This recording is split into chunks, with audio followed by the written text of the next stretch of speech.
అదొక విషాద ఉదయం. కన్నవారిని కట్టుకున్న వారిని పొట్టన పెట్టుకున్న దుర్ఘటన. కార్మికులను కంటికి రెప్పలా కాపాడాల్సిన యాజమాన్య నిర్లక్ష్యానికి 55 మంది అమాయకుల ప్రాణాలు కోల్పోయారు. ఏడాది గడిచింది, కాలం మారింది, కానీ ఆ కడుపు కోత మాత్రం ఇంకా మారలేదు. ఆ కన్నీటి గాయం ఇంకా మానలేదు. తెలంగాణలో అతిపెద్ద పారిశ్రామిక ప్రమాదాల్లో ఒకటిగా నిలిచిన సంగారెడ్డి జిల్లా పాసమైలారం సిగాచి ఫార్మా భారీ అగ్ని ప్రమాదానికి నేటితో సరిగ్గా ఏడాది పూర్తయింది. అయినా బాధిత కుటుంబాలకు పూర్తి స్థాయిలో న్యాయం జరగలేదు. ఇప్పటికీ 8 మంది కార్మికుల జాడ దొరకలేదు. అసలు ఆ రోజు ఏం జరిగింది? ప్రమాదానికి దారితీసిన కారణాలేంటి? దర్యాప్తులో బయటపడినటువంటి నిజాలేంటి? ప్రభుత్వం ఇచ్చిన హామీలు ఏమైపోయాయి? డీటెయిల్డ్గా ఈ వీడియోలో చూద్దాం.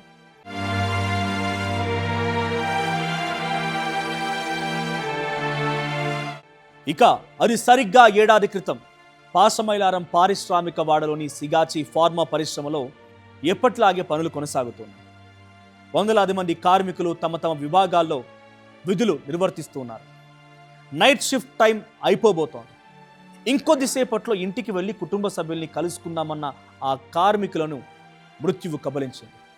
ఒక్కసారిగా కెమికల్ రియాక్టర్లో భారీ పేలుడు సంభవించింది. దట్టమైన నల్లటి పొగ ఫ్యాక్టరీ మొత్తాన్ని కమ్మేసింది. క్షణాల్లోనే మంటలు ఎగిసిపడడంతో సిగాచి ఫార్మా పరిశ్రమ అగ్నికుండంలాగా మారింది. ప్రాణాలు కాపాడుకోవడానికి కార్మికులు బయటికి పరుగులు తీశారు. కానీ సేఫ్టీ ఎగ్జిట్లు లేక కనీస రక్షణ చర్యలు లేకపోవడంతో మంటల్లో చిక్కుకొని 55 మంది కార్మికులు సజీవ దహనమయ్యారు.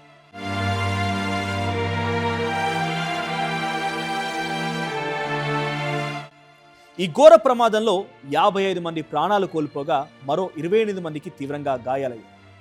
మృతి చెందిన వారిలో ఎక్కువగా ఉత్తరప్రదేశ్, బీహార్, ఒడిశా రాష్ట్రాలకు చెందినటువంటి వలస కార్మికులే ఉన్నారు. కుటుంబ పోషణ కోసం తెలంగాణకు వచ్చిన వారు చివరికి శవాలుగా మారారు. మృతుల్లో 25 మంది పర్మనెంట్ ఉద్యోగులుండగా 18 మంది క్యాజువల్ వర్కర్స్, 12 మంది కాంట్రాక్ట్ వర్కర్స్ ఉన్నారు. ఒక్క ప్రమాదం ఈ 55 మంది కుటుంబాల భవిష్యత్తుని చీకట్లోకి నెట్టేసింది. ఇందులో 47 మంది మృతదేహాలను మాత్రమే గుర్తించిన అధికారులు ఆ కుటుంబానికి అప్పగించారు. అవి కూడా గుర్తుపట్టలేనంతగా కాలిపోవడంతో DNA పరీక్షలు చేయాల్సి వచ్చింది. కానీ అత్యంత దారుణమైన విషయం ఏంటంటే ఈ రోజుకి నేను ఈ వీడియో చేసే సమయానికి కూడా ఇంకా 8 మంది కార్మికుల యొక్క ఆచూకీ దొరకలేదు. వారి మృతదేహాలు కాలి బూడిదైపోయాయి, లేక ఆ శిథిలాల కింద ఉండిపోవచ్చు కూడా. ఇది ఎలా జరిగింది, వాళ్ళు ఎక్కడున్నారనేది ఒక బిగ్గెస్ట్ మిస్టరీ. కనీసం మా వాళ్లకు అంత్యక్రియలు చేసుకునే అవకాశం కూడా దక్కలేదని ఆ కుటుంబాలు ఈ రోజుకి గుండెలు బాదుకుంటుంది.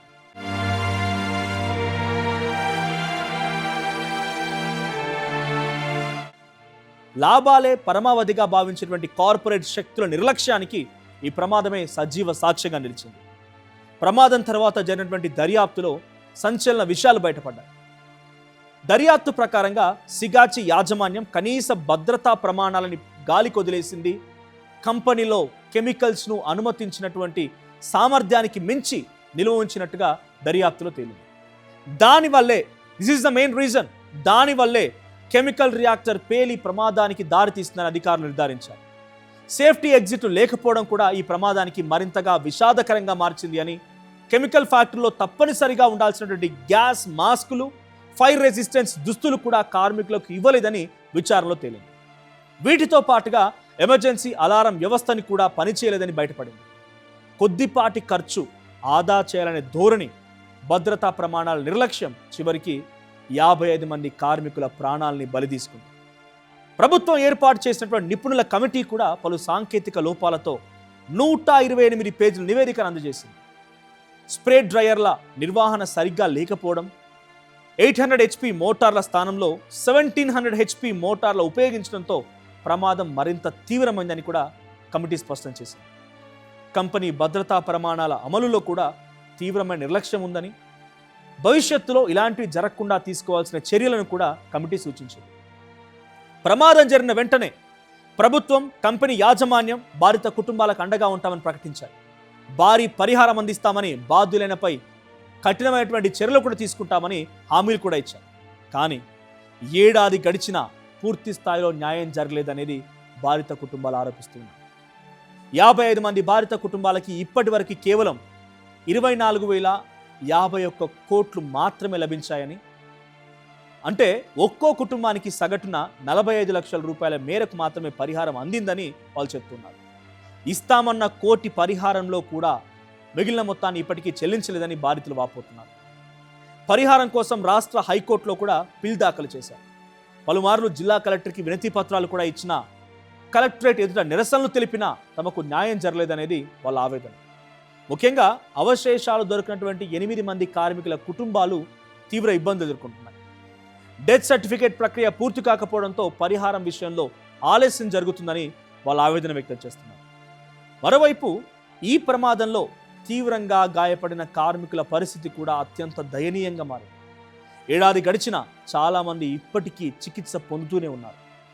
కాలిన గాయాలు కొంతమేర మానినా చేతులు కాళ్లకు జరిగినటువంటి గాయాల వల్ల సాధారణ జీవితాన్ని వాళ్ళు గడపలేకపోతున్నారు. సొంత పనులు కూడా చేసుకోలేని స్థితిలో ఉన్నామని, మళ్ళీ పనికి వెళ్లే పరిస్థితి కూడా లేదని బాధితులు కన్నీటి పర్యంతమవుతున్నారు.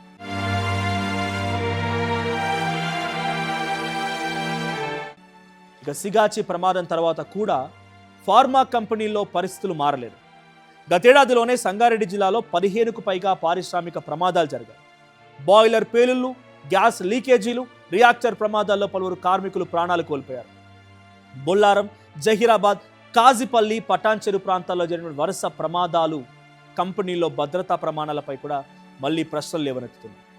సిగాచి ఘటన నుంచి వ్యవస్థ ఇప్పటికీ సరైన పాఠాలు నేర్చుకోలేదన్నది విమర్శలు కూడా వినబడుతుంది. ప్రతి ఫార్మా కంపెనీలో ఎన్విరాన్మెంట్, హెల్త్ అండ్ సేఫ్టీ నిబంధనలు ఖచ్చితంగా అమలు చేయాలని కార్మిక సంఘాలు డిమాండ్ చేస్తున్నాయి. పాత మిషన్లు, బాయిలర్లు, రియాక్టర్లను వెంటనే మార్చాలని కూడా చెప్తున్నారు. ఫ్యాక్టరీ ఇన్స్పెక్టర్లు క్రమం తప్పకుండా తనిఖీలు నిర్వహించాలని, ప్రతి కార్మికుడికి భద్రతా పరికరాలను తప్పనిసరిగా అందించాలని కార్మిక సంఘాలు కోరుతున్నాయి. మొత్తంగా సిగాచి ప్రమాదానికి ఏడాది పూర్తయిన 55 మంది కార్మికులను కోల్పోయిన ఆ కుటుంబాలు కన్నీళ్ళు ఇంకా ఆరలేదు. 8 మంది కార్మికుల ఆనవాలు ఇప్పటికీ లభించలేదు. హామీలు, దర్యాప్తులు, నివేదికలు అన్నీ జరిగినా బాధిత కుటుంబాలు ఎదురు చూస్తున్న అసలైనటువంటి న్యాయం ఇంకా జరగలేదు. ఇప్పటికైనా ప్రభుత్వం స్పందించాలి. ఆచూకీ లేని ఆ 8 మంది కార్మికుల కుటుంబాలకి ప్రత్యేక చొరవతో పరిహారం అందించాలి. భవిష్యత్తులో ఇలాంటి ప్రమాదాలు జరగకుండా ఫార్మా కంపెనీలో తనిఖీలు కూడా ముమ్మరం చేయాలి. అప్పుడే ఆ కోల్పోయిన 55 ప్రాణాలకి, వారి కుటుంబాల కన్నీళ్ళకి కొంతైనా న్యాయం జరిగినట్టు అవుతుంది.